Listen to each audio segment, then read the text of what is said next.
how to set notification preferences in What. Hey everybody and welcome back to our channel. In today's video, we are going to provide you with a step-by-step guide or tutorial to do so. So let's just dive right into the video and get started. Open up the Whatnot application on your Android or your iPhone. Just go over and open it up. And once we open it up, we can look out for the account icon in the bottom right corner of our screen. And once we access our account option here, what we can do is we can basically scroll down and look out for the option called notifications here or notification settings and tap on it, and then you will be seeing options to control what alerts you will be getting. We have auctions, challenges, followed users, offers, etc.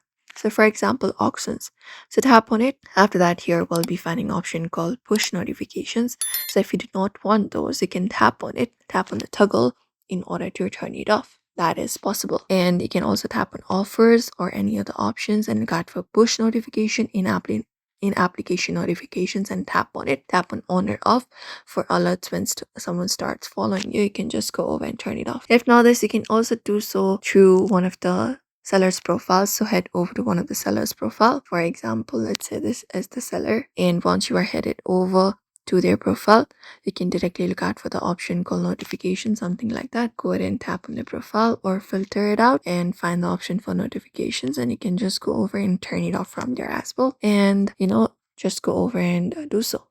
Notifications depend both in application settings and your phone's notification permissions, so you can enable both as well, and you can set notification preferences for your Whatnot very easily. And that's it everybody. We hope this video was helpful to you. Give this video a like and subscribe for more.